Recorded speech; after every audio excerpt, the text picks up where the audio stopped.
Hello दोस्तों, स्वागत है आप सभी का एक और नई बुक समरी में। आज की बुक समरी है आर्ट ऑफ सिडक्शन, जिसे लिखा है रॉबर्ट ग्रीन ने। रॉबर्ट ग्रीन एक इंटरनेशनल बेस्ट सेलिंग ऑथर हैं। उन्होंने लाइफ में करीबन 80 अलग अलग तरह के जॉब्स किए हैं, लेकिन बुक्स लिखने के बाद उन्हें बड़ी सक्सेस मिली। उनके टॉपिक्स में human nature, seduction, war, strategies और पावर शामिल है। रॉबर्ट की बुक्स कंट्रोवर्सी, स्टोरीज और एक्यूरेट रिसर्च से भरी हुई हैं। उनके बुक्स रीडर्स के लिए मोटिवेशन और कॉन्फिडेंस का एक बड़ा सोर्स हैं। प्लेजर को पेन के साथ मिक्स करें, उस इंसान को अपना प्यार महसूस करने दें और फिर कुछ कदम पीछे हट जाएं। अब वो शख्स फिर से आपको खुश करने और आपका प्यार पाने के लिए कुछ भी करने को तैयार हो जाएगा। इस बुक समरी में आप कुछ ऐसे ही टेक्निक के बारे में सीखेंगे। क्या कोई ऐसा है जिसकी तरफ आप बहुत ज़्यादा अट्रैक्टेड फील करते हैं, लेकिन हो सकता है कि वो इंसान अपने लाइफ में इतना मसरूफ़ हो कि आपकी तरफ उसका कभी ध्यान ही नहीं जाता? तो ये बुक आपको उस शख्स का ट्रस्ट और ध्यान अपनी ओर कैसे खींचना है वो सिखाएगी। ये बुक आपको उस इंसान को अपने इशारों पर नाचना सिखाएगी। इसके लिए आपको कोई मैजिकल ड्रिंक बनाने की ज़रूरत नहीं है या किसी परी की मदद की ज़रूरत नहीं है। आपको सुंदरता, पैसे या पावर की भी ज़रूरत नहीं है, क्योंकि इन सब का असर सिर्फ कुछ समय के लिए होता है। सीडक्शन तो एक माइंड गेम है, और अगर आप इस आर्ट को मास्टर कर लेते हैं तो फिर आप किसी भी लड़के या लड़की को अपनी तरफ अट्रैक्ट कर सकते हैं। तो चलिए फिर शुरू करते हैं आज की book summary, the art of seduction by Robert Greene. Choose the right victim. Vicomte de Valmont Paris में जवान लड़कियों और शादीशुदा औरतों को रिझाया करता था। वो अपने पसंद की किसी भी औरत को हासिल कर सकता था। इस वजह से अब वो बोर होने लगा था। अब पेरिस की कोई भी औरत उसके लिए चैलेंज नहीं थी। वो आसानी से किसी को भी अपनी तरफ अट्रैक्ट कर लेता था। इसलिए एडवेंचर की तलाश में उसने कुछ दिनों के लिए वहाँ से दूर अपनी आंटी के पास रहने का फैसला किया। वो अपनी आंटी के विला पहुंचा। वहाँ और भी कई गेस्ट रह रहे थे। उनमें से एक थी प्रेसिडेंट डी टूरवेल। वो 22 साल की शादीशुदा लड़की थी। उसका पति काम के सिलसिले में कहीं दूर गया हुआ था। बॉलमोंट ने टूरवेल के बारे में सुना था। वो बहुत खूबसूरत थी और अपने पति के लिए बहुत लॉयल थी। फिर भी बॉलमोंट उसकी तरफ अट्रैक्ट हो गया। डिनर के वक्त भी वो चोरी चोरी एक नज़र उसे देख लिया करता था। जहाँ पेरिस की औरतें हमेशा इस बात का ध्यान रखती थीं कि वो कैसी लग रही हैं, वहीं टूरवेल उन सब से अलग थी। वो अपने पहनावे या लुक्स पर ध्यान नहीं देती थी। उसे तो पता भी नहीं था कि उसकी सुंदरता का बॉलमोंट पर क्या असर हो रहा था, और इसी बात ने बॉलमोंट को और भी ज़्यादा एक्साइट कर दिया था। गर्मियों का मौसम था, इसलिए टूरवेल सिर्फ सफ़ेद लिनन की ड्रेस पहनती थी, और इस वजह से उसका आकर्षक फिगर और भी अच्छे से देखा जा सकता था।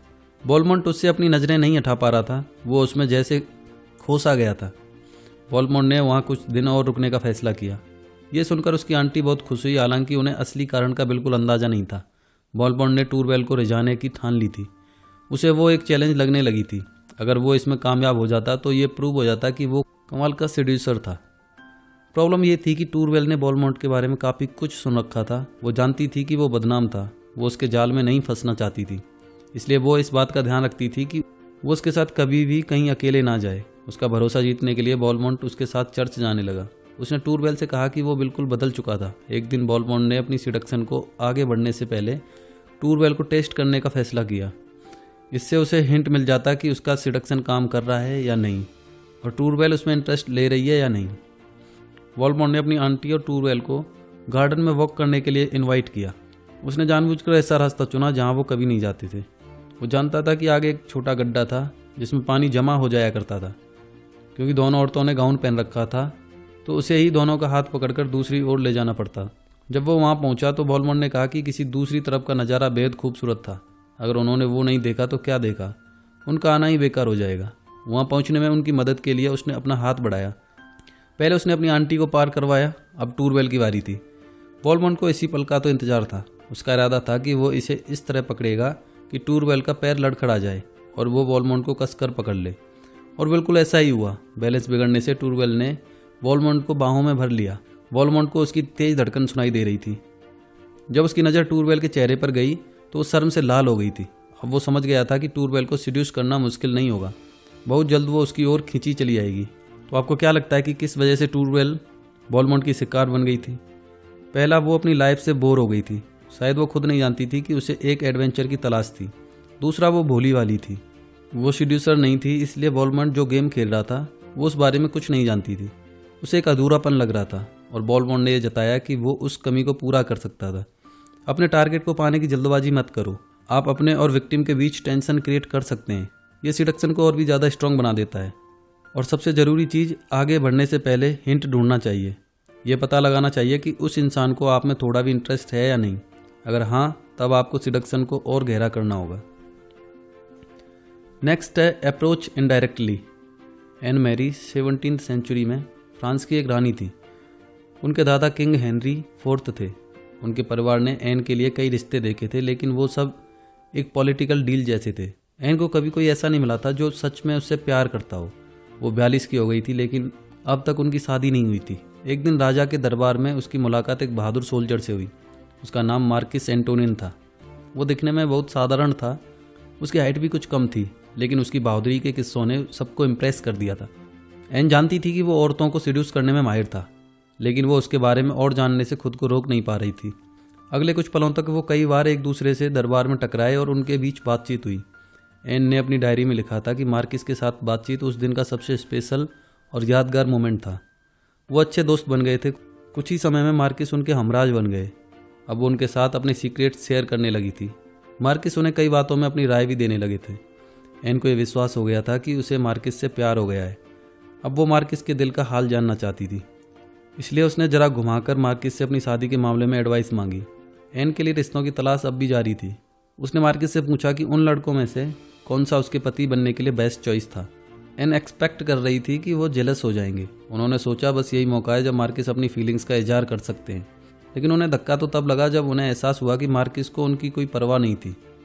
बल्कि उन्होंने तो ये पूछ लिया कि तुम अचानक शादी की बातें क्यों कर रही हो? तुम तो अपने आप में भी खुश रहती हो, तुम्हें किसी की क्या ज़रूरत है? और वैसे भी इनमें से कोई भी लड़का तुम्हारे लायक नहीं है। एन उसके जवाब से बहुत हर्ट हुई। कई महीनों बाद राजा के भाई की वाइफ की डेथ हो गई। राजा लुई ने एन को अपने भाई की दूसरी पत्नी बनने का ऑफर दिया।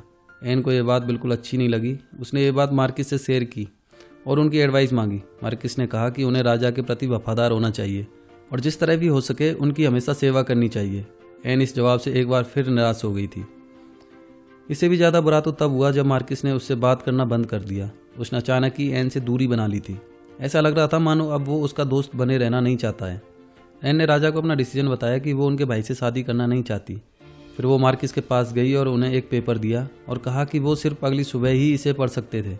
उसने बताया कि उस पेपर में उस इंसान का नाम लिखा था जिससे वो सच में बहुत प्यार करती थी।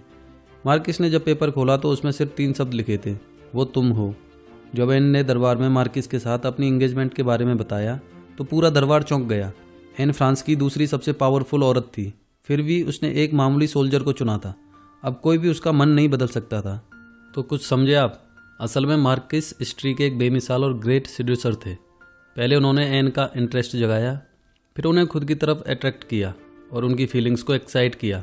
जब उन्होंने एन का ध्यान खुद की ओर खींच लिया तब वो उसमें कम इंटरेस्ट दिखाने लगे और पीछे हट गए। इसकी वजह से एन बेचैन हो गई और उनके सिडक्शन के जाल में फंस गई। एन से शादी करके उन्हें बेशुमार पैसा और पावर मिला। सिडक्शन ही उनका मास्टर स्ट्रोक था। जब उन्होंने एन से पहली बार बात की थी तब वो समझ गए थे कि वो उनकी तरफ अट्रैक्ट हो रही थी। मार्किस दोस्ती का लालच देकर उनके करीब होने लगे। दोस्त बनकर उन्होंने एन का भरोसा जीता और ये जताने की कोशिश की कि वो उसके पैसे, रुतबा या सेक्स के पीछे नहीं थे।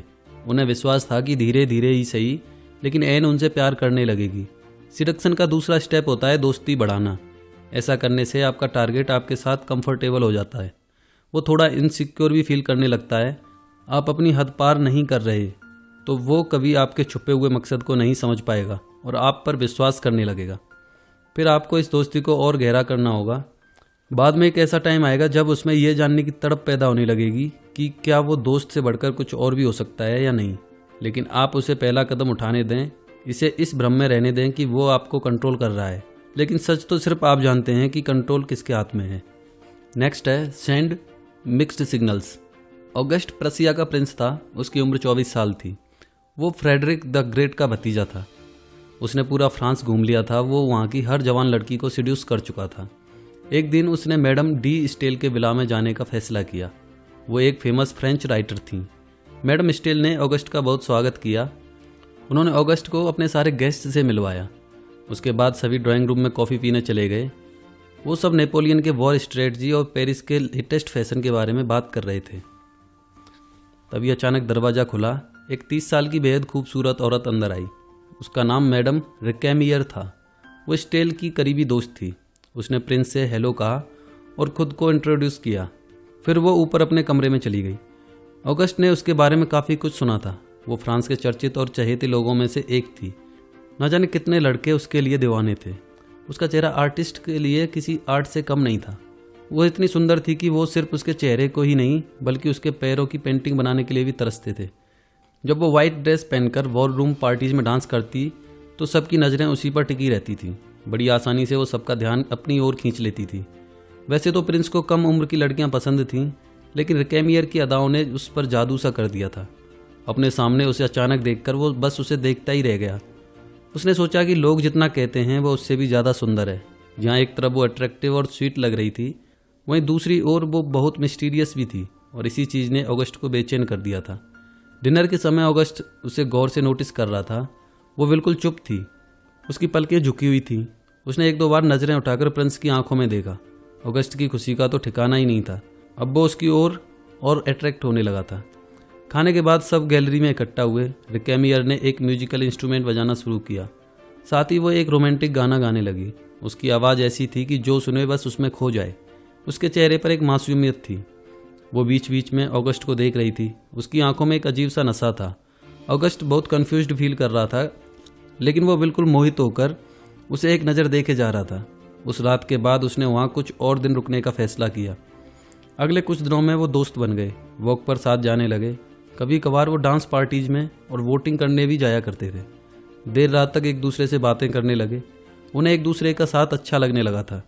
प्रिंस अभी भी कन्फ्यूज्ड था। रिकेमियर ज़्यादातर स्पिरिचुअली और उससे जुड़ी बातें करती थी, लेकिन अक्सर वो ऑगस्ट के हाथों को टच भी करती थी। बातों बातों में उससे फ्लर्ट भी करती थी। बड़ी जल्दी 2 हफ्ते बीत गए। रिकेमियर ऐसे ही मिक्स्ड सिग्नल्स देती रही। ऑगस्ट अब खुद को कंट्रोल नहीं कर पा रहा था और उसने उसे प्रपोज कर दिया। ऑगस्ट उस समय यूरोप का सबसे एलिजिबल बैचलर था। उसके लिए लड़कियों की लाइन लगी हुई थी। फिर भी वो सिर्फ रिकेमियर के लिए खुद को बदलने को तैयार था। यहाँ तक कि वो उसका धर्म भी अपनाने को तैयार था। रिकेमियर ने उसे हाँ कह दिया। फिर उन्हें कुछ दिनों के लिए एक दूसरे से दूर रहना पड़ा। ऑगस्ट को अपने परिवार को इस बारे में बताना था। रिकेमियर ने उसका इंतजार करने का वादा किया। उसने कहा कि वो इस बीच उम्र में उससे बड़े पति से अलग होने की अरेंजमेंट कर लेगी। वहाँ से जाने के बाद ऑगस्ट ने उसे बहुत सारे लव लेटर्स लिखे, लेकिन रिकेमियर ने एक बार भी जवाब नहीं दिया। ऑगस्ट अब बेचैन होने लगा था। आखिर एक दिन रिकेमियर का जवाब आया। उसने शादी से इनकार कर दिया था। उसके लिए उसने माफ़ी भी मांगी और इस तरह उनका अफेयर ख़त्म हुआ। रिकेमियर को ऑगस्ट से कभी प्यार था ही नहीं। ऑगस्ट बस उसके लिए एक शिकार था जिसे वो सीड्यूस करने में कामयाब हो गई थी। जैसे जैसे वो बड़ी हो रही थी, वो अपने लिस्ट में और भी ज़्यादा अमीर और पावरफुल लड़कों का नाम जोड़ती जा रही थी। वो सब उसके लिए दीवाने हो गए थे, लेकिन वो कभी किसी की नहीं हुई। मिक्स्ड सिग्नल्स का असर बहुत स्ट्रॉन्ग होता है। वो बहुत ज़्यादा इंटरेस्ट और मिस्ट्री क्रिएट करते हैं। अगर आप चाहते हैं कि किसी पर आपका धुन सवार हो जाए तो आपको काइंडनेस और मासूमियत दिखानी चाहिए, लेकिन हल्का फुल्का फ्लर्ट करके हिंट भी देना होगा। इससे आपका टारगेट बहुत ज़्यादा प्लेजर की उम्मीद करने लगता है। वो उसको पाने के लिए तड़पने लगता है। लेकिन ध्यान रखना, आपको थोड़ी दूरी बनाकर रखना होगा। अपने बारे में सब खुलकर सामने मत आने दो। खुद को एक मिस्ट्री की तरह प्रेजेंट करो। सस्पेंस बनाए रखो। अपने टारगेट को सरप्राइज करते रहो। उसके बहके हुए मन को आपके इमेजिनेशन से भर दो। उसके बाद उससे मिलना कम कर दो। अगर आप बहुत ज़्यादा अटेंशन देंगे तो वो आपसे बोर हो जाएगा। उसे थोड़ा स्पेस दो और उसको पाने की चाहत में तड़पने दो। उसे अपने पीछे आने के लिए मजबूर करो। नेक्स्ट है appear to be an object of desire. ये इंसान की फितरत है कि दूसरे जो चाहते हैं वो उसे पाने की इच्छा करने लगता है। ये ह्यूमन नेचर है। अगर आप सच में चाहते हैं कि कोई आपकी ओर खींचा चलाए तो सबसे बेस्ट होता है लव ट्रायंगल क्रिएट करना। इसका मकसद ये दिखाना होता है कि कोई और भी है जो आपको पाना चाहता है। यह आइडिया क्रिएट करो कि कोई आपको पाने के लिए तरस रहा है। अगर इसमें कोई कंपटीशन होगा तो आपका टारगेट आपको पाने की इच्छा करने लगेगा। वो सबको यही साबित करने की कोशिश करने लगेगा कि आप उसके और सिर्फ उसके हैं। लेकिन बिना कंपटीशन के उसका आप में इंटरेस्ट कम हो सकता है, या फिर वो शायद किसी और की तरफ अट्रैक्ट भी हो सकता है। रोम में पॉल री नाम के 32 साल के फिलोसोफर थे। एक दिन वो एक सैलून में गए। वहाँ उन्होंने लू वॉन सेलोम को देखा, जो 21 साल की रसियन लड़की थी और रोम में छुट्टियाँ मनाने आई थी। री ने खुद को इंट्रोड्यूस किया। वो दोनों रात भर बातें करते रहे। री बहुत खुश था कि भगवान और कई सारी बातों में उसके और सेलोम के थॉट्स बिल्कुल एक जैसे थे। वो बुद्धिमान थी और सोच समझकर बातें करती थी। बीच बीच में वो री की आंखों में देखा करती थी। उसकी आंखों में एक शरारत थी। अगले कुछ दिन वो साथ में शहर घूमने निकले। सैलोम को पता चला कि री फेमस फिलोसोफर फ्रेडरिक नीत्शे के दोस्त थे। उसने री को बताया कि वो फ्रेडरिक की फैन थी और उनसे मिलना चाहती थी। सैलोम को इम्प्रेस करने के लिए री ने फ्रेडरिक को रोम आने का इन्विटेशन भेजा। वैसे तो फ्रेडरिक को अकेले रहना पसंद था, लेकिन वो सैलोम से मिलने के लिए तैयार हो गया। फ्रेडरिक जब सैलोम से मिला तो तुरंत उसकी तरफ अट्रैक्ट हो गया। री इस बात से बहुत अपसेट था। अब वो हमेशा सैलोम के साथ अकेले टाइम बिताने का मौका ढूंढने लगा। वो जब भी सैलोम और फ्रेडरिक को साथ में देखता तो जल बुन जाता। उसे ये लगने लगा था कि पहले वो सैलोम से मिला था, इसलिए उस पर सिर्फ उसका हक था। वो उसे हासिल करने के बारे में ही सोचने लगा था। कुछ दिनों बाद सैलोम का रसिया लौटने का समय आ गया था। री ने उसे अपने साथ जर्मनी चलने के लिए कहा। उसने तो फ्रेडरिक को पूछा भी नहीं था, लेकिन वो भी साथ चलने को जिद करने लगा। ना चाहते हुए भी री को उसे साथ ले जाना पड़ा। एक बार जर्नी के दौरान सैलोम और फ्रेडरिक री को साथ लिए बिना घूमने चले गए। री को ऐसा लगने लगा कि उनके बीच दोस्ती से बढ़कर बहुत कुछ पर्सनल और इंटीमेट हुआ था। वो गुस्से से भर गया। सैलोम को पाने की उसकी इच्छा हद से ज़्यादा बढ़ गई थी। वो उसका जुनून बन गई थी। अंत में री ने खुद की जान ले ली। नेक्स्ट है मास्टर द आर्ट ऑफ इंसिनुएशन। किसी को उकसाना या बहकाने का मतलब होता है उसके मन में किसी बात का बीज बो देना और इसके लिए गिल्टी फील नहीं करना। ये ऐसा आर्ट है कि हिंट तो आप देते हैं, लेकिन आपके टारगेट को लगता है कि ये उनका ही थॉट है। आप पर कोई शक नहीं जाता। इसका सारा कंट्रोल सिर्फ आपके पास होता है। आप अपने टारगेट को अपने इशारों पर नचाते हैं, लेकिन आप गिल्ट फील नहीं करते, क्योंकि असल में आपने कोई कमांड या ऑर्डर तो दिया ही नहीं है, सिर्फ हिंट दिया था और आपके टारगेट ने एक्शन लिया। सीड्यूस करने वाले इस कला में माहिर होते हैं। वो हमेशा इशारों में या हल्का सा हिंट देकर टारगेट को अपनी ओर खींचते रहते हैं, लेकिन वो ज़्यादा पुश नहीं करते। ये टेक्निक एक पावरफुल मैजिक की तरह होता है, लेकिन मज़े की बात तो ये है, इसे यूज करने के लिए आपको जादूगर बनने की ज़रूरत नहीं है। आइए एक स्टोरी से इसे समझते हैं। एक जवान लड़के एरवान का अपनी लवर के साथ झगड़ा हो गया था। उन दोनों ने ओपेरा शो में मिलकर चीज़ों को ठीक करने का फैसला किया। एरवान 1 घंटे तक अपनी गर्लफ्रेंड का इंतजार करता रहा, लेकिन वो वहाँ नहीं पहुँची। एरवान अपनी सीट पर अकेला बैठा रहा। उस शो में मैडम डी रोजमोंड भी आई थी। वो 40 साल की अमीर औरत थी। जब उसने एरवान को अकेले बैठे हुए देखा तो पूछा कि क्या वो उसके साथ बैठ सकती थी। शो खत्म होने के बाद वो एरवान को साथ चलने के लिए जिद करने लगी। एरवान को पूछने का मौका तक नहीं मिला कि आखिर वो जा कहाँ रहे थे। रोजमोंड अपनी गाड़ी की तरफ चली गई। एरवान उसके पीछे चल रहा था। रोजमोंड ने फाइनली बताया कि वो उसके पति के विला में जा रहे थे। उसने बताया कि उनका रिश्ता बहुत मुश्किल समय से गुजर रहा था। हो सकता है कि एरवान के साथ चलने से चीज़ें हल्की हो जाती। कुछ दूर जाने के बाद उसने एरवान को खिड़की से बाहर के खूबसूरत नज़ारे को देखने के लिए कहा। ऐसा करने के लिए एरवान को उसकी तरफ झुकना पड़ा। उसी वक्त गाड़ी को जोरदार झटका लगा, जिस वजह से एरवान का हाथ रोजमोंड के पैरों के ऊपर था। रोजमोंड ने कुछ देर हाथ वहीं रहने दिया, फिर थोड़ा सरक कर ठीक से बैठने लगी। यंग मैन, क्या तुम मुझे सीड्यूस करने की कोशिश कर रहे हो? उसने पूछा और हंसने लगी। नहीं, बिल्कुल नहीं, ये सिर्फ एक एक्सीडेंट था। गलती से मेरा हाथ आपको लगा, एरवान ने कहा और माफ़ी मांग ली। कुछ मिनट बाद गाड़ी रुक गई और वो ब्ला में पहुंच गए थे। रोजमोंड के पति वहां खड़े थे। उसने दोनों को वेलकम किया। एरवान ने कहा, आपका घर बहुत सुंदर है। अरे ये तो कुछ भी नहीं है, यहाँ के कमरे तो देखने लायक हैं, रोजमोंड ने कहा। उन सब ने साथ में डिनर किया। रोजमोंड के पति बहुत सीरियस और चुप थे। फिर वो उन्हें अकेला छोड़कर अपने रूम में चले गए। रोजमोंड ने एरवान को गार्डन में उसके साथ वॉक करने के लिए कहा। बहुत सुहाना मौसम था। ऊपर साफ आसमान में चांद सितारे चमक रहे थे। अचानक से एरवान ने रोजमोंड का हाथ अपने हाथ में महसूस किया। रोजमोंड ने कहा कि वो जानती थी कि एरवान अपनी गर्लफ्रेंड के प्रति बहुत लॉयल था और वो कभी इस सिचुएशन का फ़ायदा नहीं उठाएगी। उन्होंने ओपेरा शो के बारे में, म्यूजिक और थिएटर के बारे में बहुत सी बातें की।